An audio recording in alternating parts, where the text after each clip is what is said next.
Ok, voy a compartir la pantalla. Me avisan cuando se pueda ver la pantalla. Ya se ve, maestro. Ya se ve, Ok, profe. gracias. Miren, quedamos aquí en la parte de caries dental. Eh, Aquí fue que quedamos en la clase pasada. Yo les decía, ¿quién se acuerda de lo que yo les decía en la clase pasada? Vamos a ver, déjame quitar esta parte aquí. ¿Quién recuerda lo que hablamos en la clase pasada? ¿Sí? Recuerden que no los puedo ver, solamente puedo escuchar Es- cuando levantan la mano. Estábamos hablando de las diferentes enfermedades que habían. Entre ellas podíamos mencionar los herpes, la boca Exacto. seca, leudopatitis, entre otras. No, leucoplaquia. Leucoplaquia. ¿Me hablaba María o me hablaba Jennifer? Jennifer, maestra. Ah, ok, Jennifer. Gracias, Jennifer. ¿Sí? Profe, también hablamos de la caries del biberón, hablamos Exacto. de la candidiasis, hablamos Hablamos. también, así es que se dice. Sí, candidiasis, así mismo es. Ok, sí. Y hablamos de la leucoplaquia, De la, hablamos también de la leucoplaquia. Hablamos, de déjenme la, ver, de la carie dental, de la caries eh, dental, Profe, de mal aliento del mal aliento. o halitosis. Ajá, mal aliento o halitosis. Profe, yo le quiero Exacto. hacer una pregunta. Para acá había bueno, yo conozco una persona que tiene su dentadura hermosa, la boca, todo se ve bien, pero siempre tiene, o sea, le sale mal olor. Entonces, eso, yo, cuando usted dio la clase el lunes, me estaba acordando que usted dijo que también puede ser del estómago. Sí. Ah, sí, En porque tiene muchísimos su casos, dentadura y todo bien y siempre tiene bueno, mal. hay que ver, Diana, porque mira qué es lo que sucede. O sea, no es que yo lo estoy viendo, es que por por la voz, a veces reconozco la voz de ustedes y por eso le digo los nombres. Te decía, Diana, que hay que ver, porque por ejemplo, quizás tú lo que ves, o porque quizás tú no le has abierto la boca, tú no sabes si por ahí anda el cálculo o lo que sea. Quizás desde tu punto de vista se ve bien, pero hay que analizar. Vuelvo y te repito, el mal aliento se debe a muchísimos factores.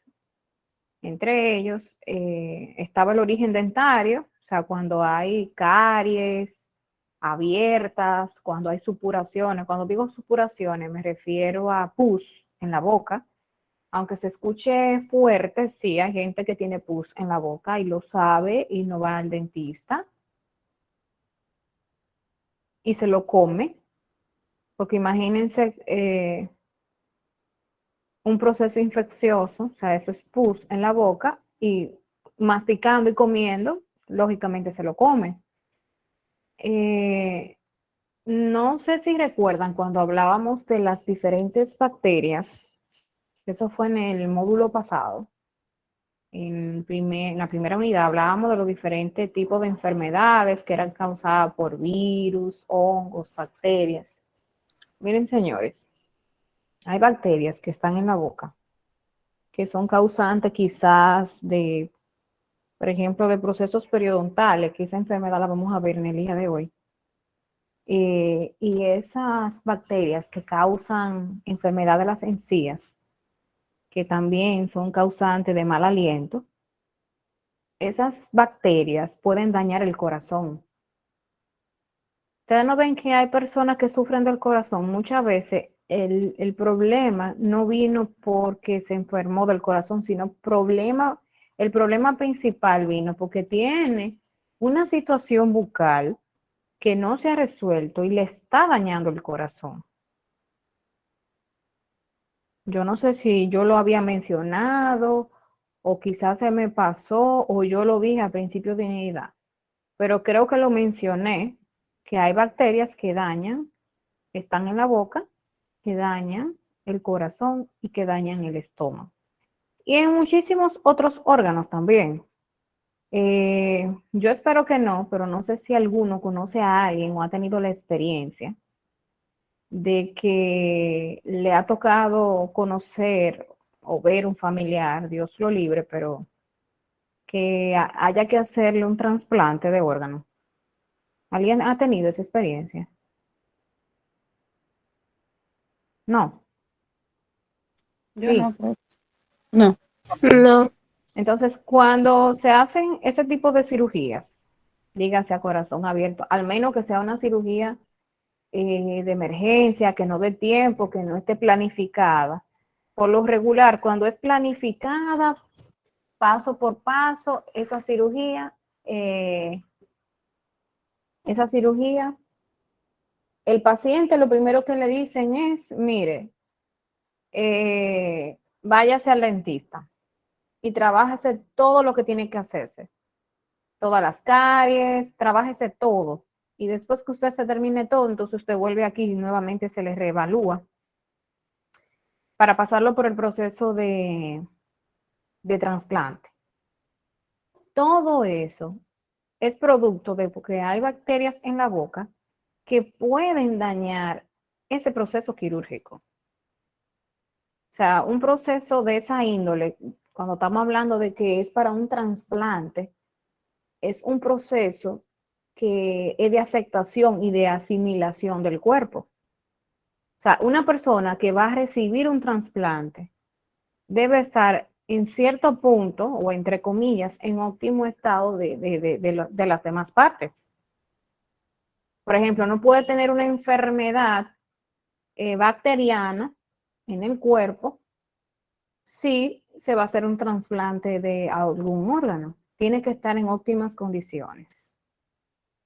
Entonces, en muchas ocasiones, cuando vuelvo y repito, no son apresuradas las cirugías, lo primero que hacen es el saneamiento básico, que eso es lo que se llama. Dígase limpieza, remoción de todas las caries y un cuidado extremo y demás.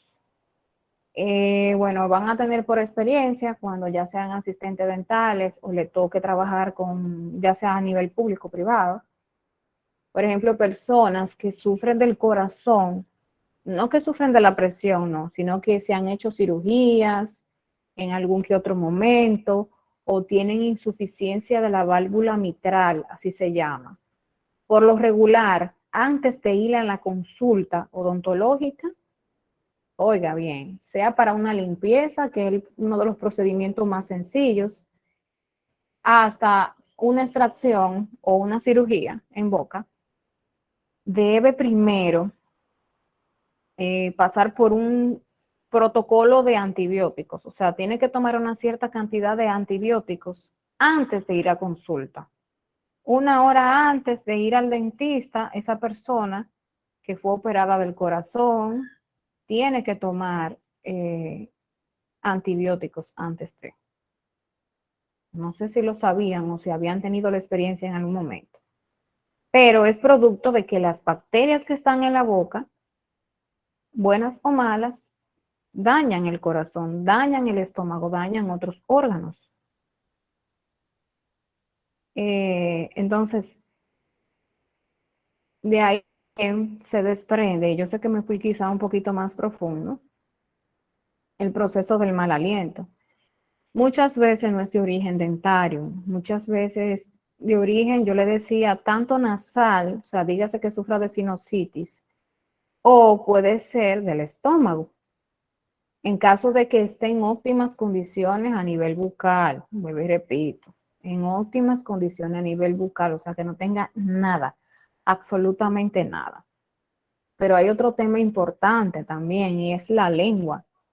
Yo le decía en la clase pasada que muchas veces no se cepillan la lengua y la lengua es un órgano común y corriente, igualito como los dientes, que debe de ser higienizado y a la gente se le olvida. ¿O ustedes creen que con el simple enjuague después de que ustedes se cepillen, cuando se van a quitar la pasta, ya con eso tiene la lengua? No, eso no es suficiente. La lengua tiene, cuando dimos anatomía hablamos de la lengua. Yo le decía, no sé si se acuerdan, que la lengua tiene papilas gustativas. Creo que eso fue cuando estuvimos en la fundación que hablamos de eso. Papilas gustativas, que son unas pequeñas bolitas o vellos, más bien. Ustedes no ven que la expresión que dice, "Usted no tiene pelo en la lengua", es que esas papilas son en forma como de vellitos. O sea, eso es, vamos a decirlo así, metafóricamente. O sea, quizá parece una vellosidad, parece bello, pero no es bello de verdad, ¿verdad? Entonces, esas vellosidades se llaman papilas gustativas. Entonces, estas papilas, entre papila y papila, hay un espacio. Entonces, en ese espacio se acumulan bacterias. Lógicamente, para eso, para higienizarlo, debe de ser cepillada la lengua. Igualita como uno se cepilla los dientes. Yo no sé si han tenido o sea, hay cepillos que no lo traen limpiador de lengua. Yo compro uno que me gusta, es el 360 de Colgate. Ese trae cepillador de lengua. O sea, la parte que está de atrás, que parece como si fuera una esponjita, es lo que parece, que tiene bolitas, ese es un cepillador de lengua, ese es para cepillarse la lengua. O en caso de que mi cepillo no lo traiga, porque el que compré en ese momento no lo tenía, entonces me compro parte un cepillador de lengua. Pero es más práctico cuando viene en el mismo cepillo, ¿sí? ¿Sí?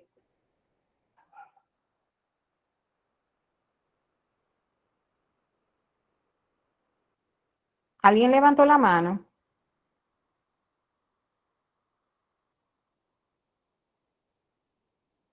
¿Me escuchan? Sí, profe. Sí, ¿Alguien levantó la mano? Fue que yo no lo puedo ver. Recuerden que solamente no. escucho cuando. Ok. Entonces, continuamos con las enfermedades de la cavidad oral.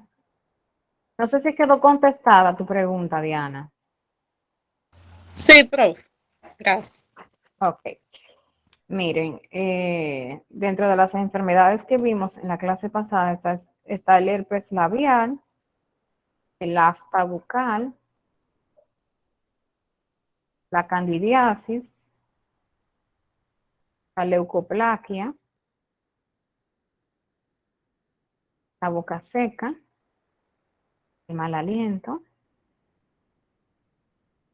y aquí quedamos en la caries dental.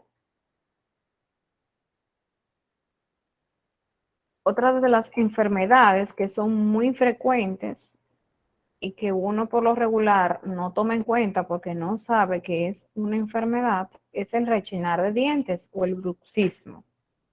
¿Qué me ayuda a leer?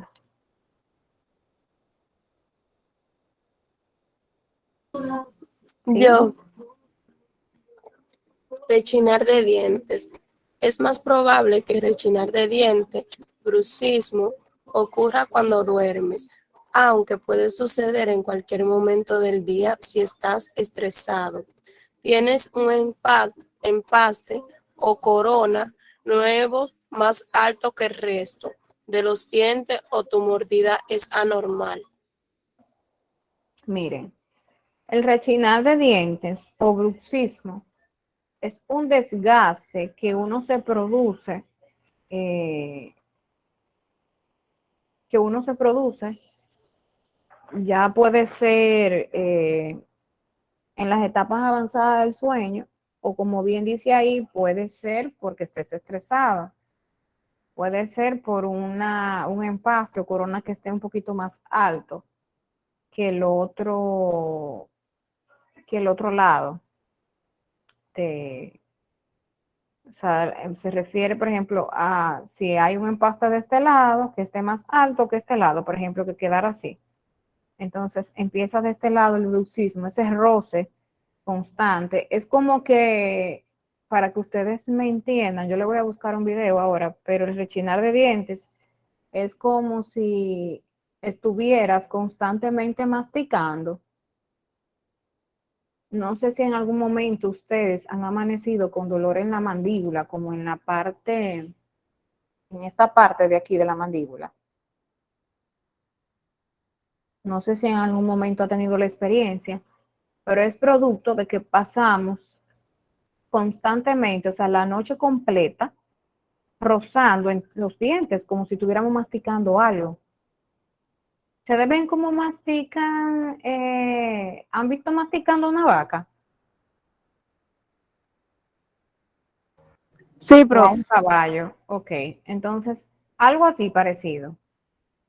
Entonces, lógicamente en un día no se va a desgastar. Entonces dirán, ah, no, por eso no, porque no es una pasta de jabón, es un diente. Pero un proceso que se realiza de manera constante y continua, como dice el buen dicho, es tanto que la gota da en la piedra que le hace un hoyo. Entonces, eso mismo sucede con el bruxismo. Es tanto el roce constante y continuo que llega un punto que empiezan a desgastarse los dientes. Y es lamentable que no es igual que los dientes de las eh, ardillas, que son los únicos dientes que crecen. Ustedes no lo sabían eso.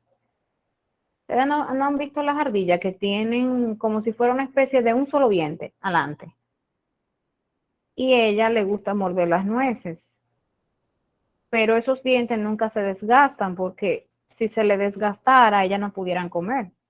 Entonces, esos son los únicos dientes que es como si fuera una uña que tú te la cortas y vuelve y te crece. Eso mismo sucede con los dientes de las ardillas. Pero lamentablemente, en el caso de los seres humanos no sucede eso. Si se te desgastó, lógicamente no va a crecer.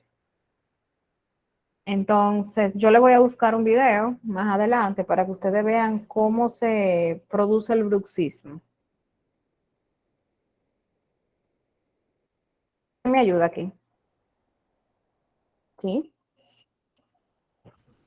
La gingivitis es una infección de tejidos alrededor de los dientes causada por placa dental. Es más probable que desarrolles la enfermedad de las encías si te saltas el cepillado y la seda dental, usas tabaco, tienes los dientes torcidos y difíciles de limpiar, estás embarazada, tienes diabetes o tomas ciertos medicamentos. Mira, esta imagen que vemos aquí es de un paciente que tiene una gingivitis. Si se fijan en esta, no sé si se puede notar en la presentación que hay como una especie de bordecito blanco. A eso es lo que le llamamos placa dental, que yo se la mostré en la clase pasada. Entonces, el cúmulo de esa placa dental y más por dentro de las encías provocan esto, una inflamación de la encía. A eso es lo que se le llama gingivitis. Se puede deber, como dice ahí, a muchísimos factores, como por ejemplo cuando tú no te puedes cepillar correctamente, producto de que tienes apiñamiento. O sea, apiñamiento se refiere a un diente montado encima de otro, o sea, que no hay espacio. Cuando no te pasas con frecuencia el hilo dental, cuando no te cepillas correctamente, puede estar causada por condiciones, por ejemplo, en el embarazo, puede aparecer mucho, con mucha frecuencia vemos las embarazadas en esta situación, no porque las embarazadas no se cepillen, ojo, no por eso, sino por una condición, vamos a decir, hormonal, que ustedes saben que las embarazadas tienen muchos cambios hormonales, o sea, las hormonas aumentan cuando hay un embarazo. Entonces, cuando las hormonas aumentan, eso provoca ciertos cambios en su cuerpo y uno de ellos es en la boca. En la boca se manifiestan muchos cambios durante el embarazo. Hay muchas mujeres que le coge con dolor de muela, hay mucha, y quizá no es un dolor, o sea, no es un diente que esté meramente dañado y le da dolor. Otro tema es este proceso de las encías. Y déjenme decirle que una condición de las encías así provoca, oigan, las bacterias que hay en la boca, de una encía así, en una condición así, las encías, en una embarazada, puede provocar un parto prematuro. O sea, las embarazadas no entienden la importancia de asistir al dentista en esa etapa del embarazo. Creen que no se pueden atender y es todo lo contrario. Las embarazadas tienen que estar con más frecuencia en el dentista. Es verdad, hay ciertos procedimientos que producto quizá por el ciclo que lleve su embarazo, no se pueda realizar, pero las embarazadas se pueden hacer de todo. De todo hasta ponerse anestesia, hasta sacarse una muela, hasta sacarse un cordal. Una embarazada lo puede hacer. Lo que hay que saber es cuándo hacerlo. O sea, en qué parte del proceso de embarazo es que se puede hacer. Pero sí se puede hacer. Las embarazadas se pueden atender, se pueden hacer limpieza, se pueden hacer empastes, se pueden hacer de todo. Hay algunos procedimientos que por el hecho de que implique la toma de radiografías, no se le podrá hacer, como por ejemplo un tratamiento de canal.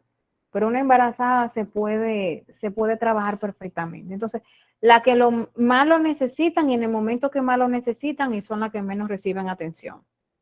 Producto de que no están concientizadas de que se pueden trabajar.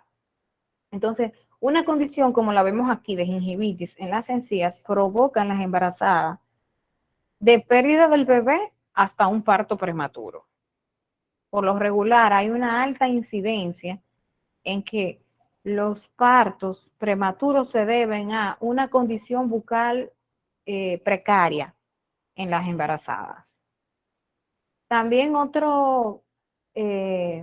otra causante de la gingivitis o de la inflamación de las encías es el uso de medicamentos. ¿Como cuáles? Por ejemplo, los medicamentos que usan los epilépticos.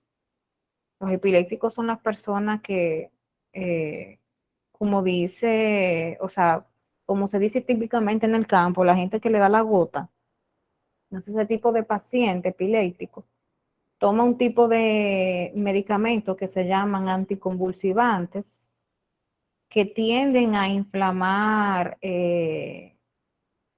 las encías.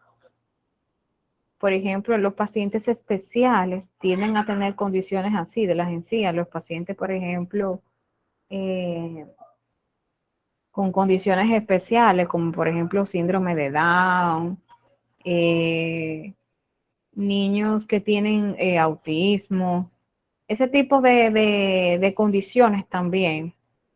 Es más por la higiene que llevan que más por el simple hecho de su condición. O sea, no es que tú, porque tú seas síndrome de Down, tienes que sufrir de gingivitis obligatoriamente, pero en muchas ocasiones la padece producto de la mala higiene, producto de que quizás los padres un poco se descuidan, porque entienden que su condición bucal no es más importante o no es tan importante por su condición quizá de salud. Pero se ve con mucha frecuencia esta situación. ¿Alguna pregunta sobre el tema? ¿Sí? No, profe. Entonces, profe, ¿cuándo se sabe en el proceso que la embarazada está para hacerle el procedimiento? Bueno, lo primero es que me imagino que esa embarazada debe saber cuántos meses tiene. Por ejemplo, en los primeros 3 meses, que son los primeros meses, o sea, no que nosotros no son importantes, pero ahí es donde se hace más énfasis en la toma de medicamentos, ese tipo de cosas. O sea, que el bebé, está en formación. Lo recomendable es hacer procesos sencillos, como por ejemplo un empaste que no implique anestesia, una limpieza, cosas sencillas, ¿verdad? Ahora, ya cuando está en el segundo trimestre, dígase de 3 a 6 meses, son 3 trimestres, ¿verdad? De 1 a 3, de 3 a 6 y de 6 a 9. Entonces, de 3 a 6 meses, la embarazada se puede hacer de todo. Ya cuando está en su etapa ya prácticamente final, que son los últimos meses, vuelve otra vez el mismo proceso de que se puede hacer cosas sencillas. ¿Por qué? Porque, por ejemplo, ya la mujer o la embarazada está en sus últimas semanas y cualquier cosa puede provocar que ese parto se le adelante. Entonces, básicamente, en el proceso donde se puede hacer extracciones, se le puede poner anestesia, básicamente es de los 3 a los 6 meses. Lógicamente, no quiere decir con esto que es en esa etapa nada más que ya pueden ir al dentista, ya pueden ir al dentista en cualquier etapa. Ahora, en las etapas en las que se le pueden realizar los procedimientos más invasivos, como extracciones, cirugías y demás, es en esa etapa, en la etapa de los 3 a 6 meses. ¿Alguna otra pregunta?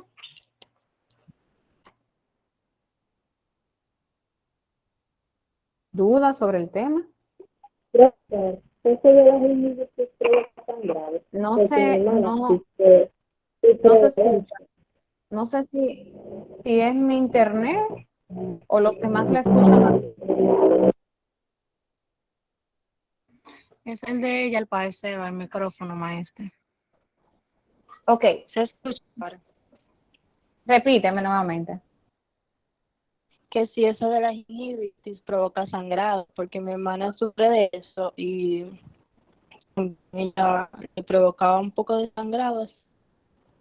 Sí, por lo regular el proceso de la gingivitis provoca sangrado. O sea, por ejemplo, ahora mismo, esta imagen que vemos aquí, por ejemplo, mira, tú ves esas, no, o no sé si, porque yo la veo, pero no sé si ustedes pueden observarla en la presentación, si se ve bien en la presentación, pero si se fijan en la encía, que tiene como partecitas más rojas que otras, esa partecita uno la toca y eso es un sangrado que tú crees como que le han sacado un diente. Y eso es producto del mismo proceso de la gingivitis y del mismo proceso de la placa. Pero le digo una cosa, este proceso, ¿ustedes saben con qué se soluciona? Con una limpieza, con un procedimiento sencillo y de seguimiento. O sea, no es que yo le hice una limpieza a un paciente en el día de hoy, hay que hacerle varias limpiezas, pero con limpiezas, o sea, profilaxis, con eso tiene ese paciente. Lógicamente, profilaxis ya un poquito más profunda que una sencilla, que una normal, pero con profilaxis se controla eso. Y lógicamente, no solamente con profilaxis, porque ese tipo de paciente, para poder recuperarse, vamos a decir que es un 50-50. O sea, el odontólogo pone un 50% de que le va a hacer un proceso de higienización bien, pero también el paciente tiene que llevar un protocolo de higiene en su casa. No es que el odontólogo le va a hacer ese tratamiento y ya con eso tiene. O sea, lógicamente es un proceso continuo y mutuo. O sea, no es que yo hago mi limpieza bien, porque la doctora no me hace la limpieza bien, porque yo no mejoro con la doctora, pero con razón, pero si usted no usa los medicamentos del lugar, si usted no se higieniza correctamente. Ahí antes de hacer una limpieza al paciente, ustedes saben qué es lo que hay que decirle y enseñarle al paciente. ¿Cómo es el cepillado correcto? ¿Qué debe hacer durante el cepillado para que esa encía no vuelva a esas condiciones? Porque yo le voy a decir algo.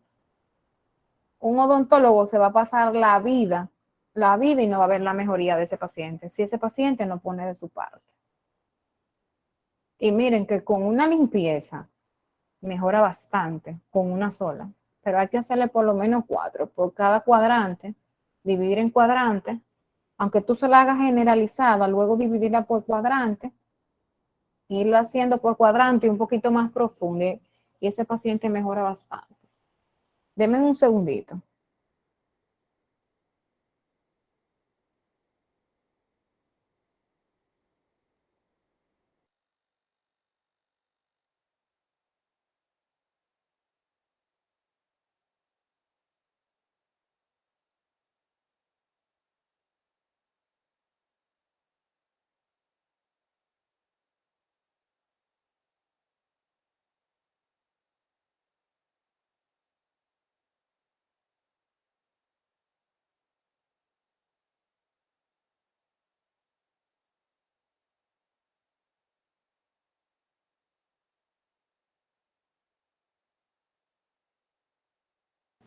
¿Alguna otra pregunta?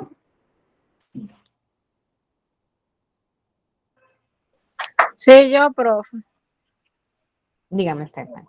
Profe, una pregunta. ¿Por qué los pacientes que le ha dado ataque cerebral para sacarse cualquier pieza tienen que ser con un permiso de un neurólogo? Claro, incluso los pacientes que sufren del corazón deben de llevar un permiso del cardiólogo a ver si están en óptimas condiciones para recibir un proceso de anestesia. Eso mismo pasa con los pacientes que han sufrido de ataque cerebrovascular. Se necesita de un neurólogo que él te diga si ese paciente puede recibir anestesia y qué tipo de anestesia es recomendable usar en ese paciente. Le digo porque eso le pasó a la suegra mía. Sí, es lo ideal. Al paciente por lo regular no le gusta porque entiende que para ir a dentista entonces tiene que gastar en 2 consultas. Una consulta en un neurólogo y luego la consulta con el dentista. Pero es lo ideal y lo recomendable, porque yo te voy a decir una cosa. Vamos a suponer que él vaya a consulta, o que ella, perdón, vaya a consulta y no a la consulta odontológica, y no le diga al odontólogo que sufrió un ataque cerebrovascular y que ese odontólogo le ponga anestesia. ¿Tú sabes lo que va a pasar? Le va a dar otro ataque cerebrovascular. Entonces, para que se evite el problema, vaya a un neurólogo que él le evalúe, que le diga sí, usted está en óptimas condiciones de ser atendida por un dentista. De lo contrario, no se puede atender. Incluso hay protocolos para atender los pacientes, dígase con presión alta, dígase con diabetes, o sea, con ciertas condiciones que es bueno primero siempre tener la autorización de su médico de cabecera antes de ponerle la mano a ese paciente. Por cosas sencillas. Miren, yo le voy a hacer una anécdota breve. Cuando yo era estudiante, cuando estaba estudiando, había una compañera que atendió a un señor. Ese señor era esposo de su tía, era su tío. O sea, ella le decía tío. ¿Qué sucede? El señor estaba recién operado. Ella lo sabía que él estaba recién operado. Ella ni siquiera le puso la mano. Era supuestamente que a él le molestaba algo. Y ella le dijo, bueno, yo te voy a chequear, pero te voy a advertir que no te puedo trabajar porque tú estás recién operado. Él estaba recién operado del corazón. ¿Qué le hicieron en ese momento? Yo no lo recuerdo y no lo sé. Lo cierto es que ella lo sienta en el sillón y toma un espejo dental, para mirar qué era lo que a él le molestaba, ¿verdad? Eso fue todo lo que ella le hizo. Cuando ella lo mira, él empieza a sentirse mal, el paciente, el señor se empieza a sentir mal y él le dice a ella, yo me siento mal, llévame por emergencia. Oigan, y ella solamente lo miró. Entonces, nada, cuando ella lo llevó a emergencia, el señor llegó muerto a emergencia. Ya ustedes saben la frustración de esa muchacha, de esa compañera mía. Un tío que era tío de ella, aunque era esposo de su tía, era como si fuera su tío. Aunque no lo fuera de sangre, o sea, lo era por vínculo. No le hizo nada, ella está consciente y todo el mundo está consciente de que ella no le hizo nada, que ella simplemente lo miró. Pero murió prácticamente ahí sentado en el sillón. Y eso se pudo haber evitado, ¿tú sabes con qué? Con ella simplemente decirle que no se podía atender. O sea, ese mal gusto, ella se lo pudo haber evitado con el simple hecho de ella haberlo referido primero a su médico de cabecera, porque quizá ese paciente no estaba en condiciones de haberse movido de su casa a un centro de salud, a un centro odontológico, y saber esperar un tiempo prudente para que ella lo atendiera, porque yo me imagino que ella tenía más pacientes antes de él. Yo realmente no lo recuerdo, porque uno recuerda como el episodio negativo, pero uno no se acuerda como de qué pasó antes ni qué pasó después. Pero nada volvió a ser lo mismo y eso se pudo haber evitado con el simple hecho de ella haberlo mandado a su médico de cabecera que le autorizara si él podía ir al área, y más que estaba recién operado. Entonces, ya con esto te digo todo. Esas son experiencias que te dejan mucho y son experiencias que tú tienes que aprender, lamentablemente de otro y de manera negativa, pero tienes que aprender. Eso no se puede hacer. Yo no toco un paciente si es hipertenso y no está controlado. Ojo, no está controlado. O si es un paciente diabético y no está controlado. O si está supuestamente controlado, pero cuando me lleva a la analítica tiene el azúcar en 400. Entonces no está controlado. Entonces yo lo mando a su médico de cabecera. Si tiene un dolor, lo medico para que se le quite. Y hasta que no me traiga una autorización por escrito, no que el doctor me mandó a decir que yo estaba bien. No, no señor. Una autorización por escrito de su médico de cabecera, yo no lo atiendo. Porque a la corta o a la larga es un problema. Tú quieres solucionarle un problema al paciente, pero tú tampoco te quieres meter en problemas. Entonces, esas son cosas que se evitan. Mi recomendación, Stephanie, es que la lleves a su neurólogo, que le autorice, que le ponga por escrito qué tipo, si es un procedimiento que lleva anestesia, si se puede hacer o no, si ella está apta para recibir anestesia, si ella se puede hacer extracciones, si, o sea, que escriba todo, todo, todo, todo. Todo lo que quedó en papel no se borra. Sí, profe, como me ha pasado también lo que usted dice, porque un día a la suegra mía se le pidió la receta original de ella y a ella le dolía mucho la cabeza, y tenían que comprarle la pastilla de la presión y yo no había salido del trabajo y me mandaron a comprar. Si yo le dije, ¿cómo que yo le voy a comprar la pastilla de la presión? Yo no me la sé el nombre. Y digo, yo no voy a caer en ese gancho de comprar una pastilla si yo no sabemos el nombre. No, imagínate cómo tú la compras. Eso no se, con eso no se puede inventar y que dame una pastilla para la presión. Bueno, mucha gente lo hace, yo no digo que no. O se indican pastillas para la presión. Ah, no, porque fulana toma tal pastilla y esa pastilla ya le ha funcionado y tal, lo más bien esa mujer, déjame tomármela yo también, que esa me va a funcionar a mí también. Entonces, no, no es lo recomendable. ¿Quién me ayuda con esta?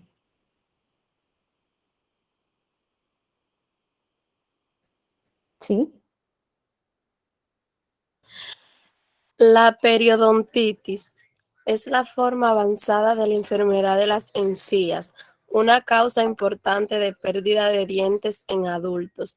Esta enfermedad es reversible en sus estadios tempranos, pero el daño es Estadios, permanente si no se trata. estadios tempranos. Bueno, la periodontitis es, vamos a decir, la forma grave de la gingivitis. O sea, si una gingivitis, esto que vemos aquí, no es tratado de manera correcta, se convierte en esto. Denme un segundito. Buenas noches. Doctora, ¿cómo está usted? Bien, gracias a Dios. Vale, habla Díaz Miranda. ¿Cómo está todo bien? Ah, ¿cómo está usted? Bien, gracias. La señora que representa el Servicio Nacional de Salud, estuvo conversando con ella, o sea, para la proceso ella, Ajá, y ya nos dijo que nos comunicáramos con usted en atención a una solicitud que le hicimos aceptar un servicio. sí. Para un operativo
Disculpen. Entonces les decía que la periodontitis, ¿me escuchan? Sí, profe. Sí. profe. Ok, entonces le decía que la periodontitis es como la enfermedad un poquito más grave de la gingivitis. Por ejemplo, yo como paciente no me trato la gingivitis, no voy al dentista, no llevo los protocolos de higiene y me dejo esa condición en las encías así, ¿verdad? Entonces, ¿qué sucede? La periodontitis se llama periodontitis cuando se ve afectado no solamente las encías, sino el hueso que rodea el diente. Por eso que ustedes ven esta imagen aquí. Por ejemplo, este paciente ya fue tratado, o sea, es un paciente que, si ustedes se fijan, no tiene inflamación, la encía se ve técnicamente bonita, pero fue porque ya fue limpiado, ese paciente fue reestructurado, pero lamentablemente, estos dientes que se ven aquí delante los va a perder. Estos 4 dientes se van. Porque si ustedes se fijan, no hay hueso alrededor de ese diente. Ahí lo que queda ahí es un poquito de raíz, que está agarrada, ¿sabes de qué? Por obra y gracia del Espíritu Santo, está agarrada ese poquito de raíz que queda ahí.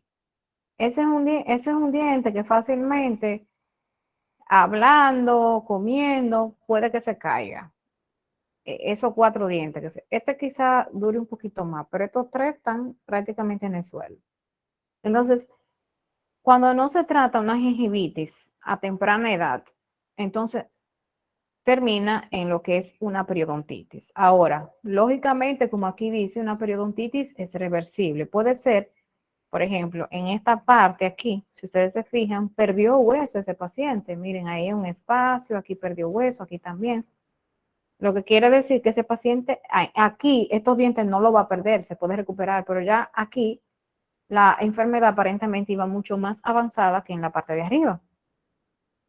Entonces, la periodontitis, a diferencia de la gingivitis, bueno, la gingivitis es generalizada, dígase que puede ser en toda la encía, pero la periodontitis a veces es localizada. Como por ejemplo vemos aquí que básicamente es aquí delante, que ese paciente está padeciendo de esa enfermedad.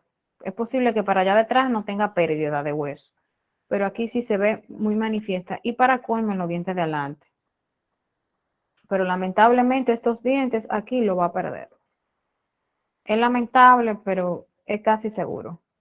Eso que se ve ahí no es la encía, es la lengua que se ve por ahí dentro. O sea, entre diente y diente. Eso no es encía. Eso que se ve más oscuro ahí. No sé si lo pueden observar. Eso es la lengua que se ve ahí. Entonces, ya en su etapa muy avanzada, como en este caso, entonces termina en extracción, porque si ese diente no tiene estructura que lo rodee, dígase, en sí hay hueso, ese diente se va a caer, eso va para afuera.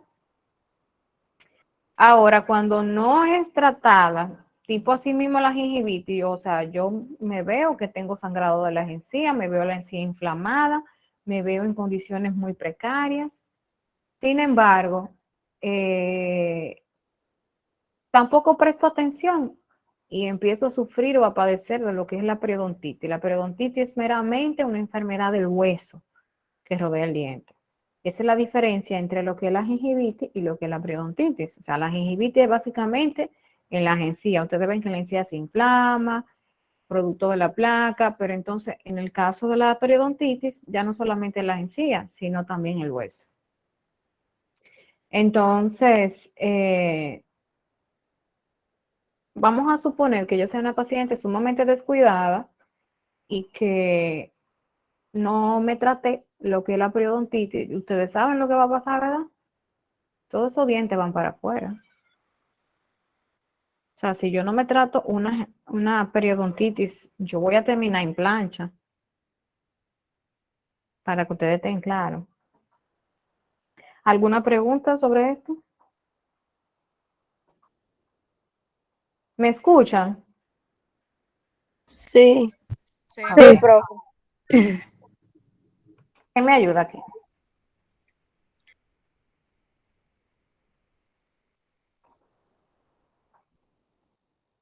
¿Sí? Cáncer. Cada año son diagnosticados aproximadamente 40.000 nuevos casos de cáncer oral y cánceres de garganta, amígdalas y Amígdalas. amígdalas y parte trasera de la lengua. El uso de tabaco, abuso de alcohol y BPH aumentan el riesgo de desarrollar estos cánceres. Los hombres tienen 2 veces más riesgo de padecer cáncer oral que las mujeres. Miren, esto que se ve aquí es cáncer oral. Aunque esta se ve muy bonita, nunca se ven así de bonita. Se ven peores de ahí. Aparentemente, por donde veo dónde está localizado, es un cáncer de la glándula parótida. La glándula parótida es una glándula que tenemos aquí en el carrillo, ubicada aquí en el carrillo, que expulsa saliva. La glándula parótida es una glándula salival que ayuda a la producción de saliva. O sea, ahí es donde se produce la saliva o parte de la saliva que está en la boca. Entonces, es probable, es muy probable que ese cáncer no se originara ahí. Este sea como una metástasis. Casi siempre cuando hay cáncer bucal o de origen bucal, no es originario de ahí. O sea, salió primero, por ejemplo, en el pulmón y hizo metástasis a boca. No sé si me doy a entender. O sea, casi siempre es por metástasis. Nunca es meramente neto, o sea, producido en boca, pero puede aparecer directamente en boca, solamente en boca. Como aquí dice, aproximadamente 40.000. Yo diría que yo voy a tener que arreglar esa guía porque yo diría que las estadísticas se han disparado un poco más en cuanto al cáncer bucal. O sea, se aparece con más frecuencia. Por ejemplo, qué sé yo, en lo que yo tengo 12 años de graduada, o sea, 12 años siendo odontóloga, y yo lo he visto muchas veces. Muchas veces. Anteriormente, cuando yo comencé la carrera, o sea, decían que no era tan común, que era muy raro ver un cáncer de boca, en la boca, pero yo me he encontrado muchos pacientes. Y casi siempre, o sea, los pacientes que yo he visto de cáncer bucal, tienen el cáncer en otro lugar y le hace metástasis a boca. Las veces que lo he visto ha sido así, nunca lo he visto originario en boca, solamente en boca. Y de verdad que es una situación difícil, muy difícil, el cáncer bucal. No es tratado por el odontólogo, es tratado por un maxilofacial y un oncólogo, por lo regular. Aquí habla de que los hombres tienen 2 veces más riesgo, y no solamente 2 veces más riesgo, sino que el cáncer en el hombre es mucho más agresivo que en el de la mujer.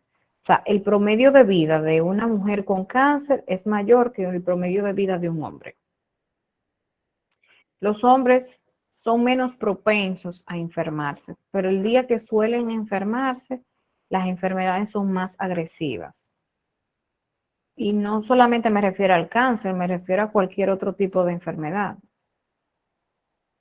Son mucho más agresivas en los hombres que en las mujeres. Nosotras somos un poquito más resistentes, o nuestra biología es un poquito más resistente que la del hombre. El hombre, la enfermedad es un poco más agresiva y es realmente una situación difícil. Lo he visto en el cáncer ahí, en la parótida, lo he visto en la lengua, lo he visto aquí en parte de la mandíbula, no por fuera, sino por dentro. Una vez me tocó atender una paciente que ella tenía dolor de muela, que tenía un dolor de muela, que tenía un dolor de muela. Nada, cuando la reviso, me doy cuenta que no es un dolor de muela, que es cáncer bucal. Es una situación complicada, como tú le dices al paciente que tiene cáncer. Lógicamente, aunque yo lo puedo diagnosticar y lo vi y sé que es cáncer y lo puedo identificar, no se lo puedo decir. Ya eso no me corresponde a mí. Entonces yo la referí a un maxilofacial a esa paciente y nada, como a los 6 meses, no, como a los 4 meses esa paciente falleció. Es muy agresivo el cáncer bucal, ustedes ni se imaginan de tanto. Y no tan solo por el hecho de que está en la boca y que la persona no se puede alimentar, porque ese también es uno de los factores, sino que es sumamente agresivo, o sea, es una cosa que evoluciona muy rápido comparativamente con otras partes. Aparece muy rápido, o sea, corre muy rápido en toda esa zona. Ustedes saben que esas zonas están muy inervadas, rica en vasos capilares, y eso hace que se extienda con mucha facilidad. O sea, de ahí se extiende sumamente rápido. ¿Qué puede provocar el cáncer bucal? La fuma, como bien lo dice ahí, el abuso del alcohol, puede desarrollar cáncer, pero también puede desarrollar cáncer prótesis dentales mal adaptadas. O sea, el roce constante de un aparato, ¿sí? No se puede tratar eso, profe. Claro que se puede tratar. Acabo de decir que un maxilofacial en combinación con un oncólogo lo tratan. Pero decía ahorita que muchas veces el cáncer no se origina en la boca, sino que es una metástasis o sea, metástasis quiere decir que está en un lado, por ejemplo, puede que esté en el estómago, pero entonces ya del estómago se pasó a la boca. Entonces, por más que uno quiera, el promedio de vida de ese tipo de paciente es muy, muy reservado y es muy difícil, pero sí se puede tratar y se le puede dar calidad de vida también. Una vez, cuando estaba rotando, no la vi la paciente, o sea, no la vi con el cáncer, pero sí después de la cirugía, se le hizo una cirugía, se le extirpó el tumor que tenía, casi se le fue parte de la cara entera porque se hubo que quitarle parte de la mandíbula, parte de la maxila, toda esa parte, y hasta parte debajo del ojo. Yo creo que ella terminó con prótesis de ojo y todo, de tan amplio que era el tumor. Pero se le dio calidad de vida. Se quedó sin un lado prácticamente de la cara, pero se le dio calidad de vida en tiempo a ese paciente. Sí se puede tratar. Pero ustedes saben que cuando se habla de cáncer es un tema un poquito complicado. Pero se puede tratar, se le da quimio de igual manera y recibe muchísimos medicamentos también. Que ya eso lo trata, vuelvo y les repito, en combinación de un maxilofacial con un oncólogo. ¿Alguna pregunta?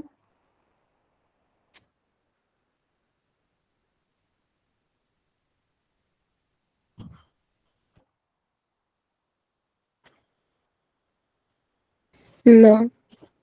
No, profe. ¿Todo claro hasta ahí? Sí, profe. Sí. No, que bien.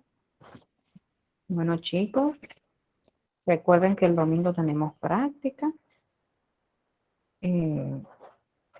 Maestra, Sí, ¿le puedo escribir privado más tarde para preguntarle algo? ay, claro que sí, todo lo que tú quieras. Ok. Entonces, nada, ya ustedes saben, nos vemos el domingo. Nuevamente el viernes tenemos clase, no quiere decir que el viernes no tenemos clase, pero le estoy recordando la práctica del domingo. Yo pensé que no, porque ustedes son Ah, serios.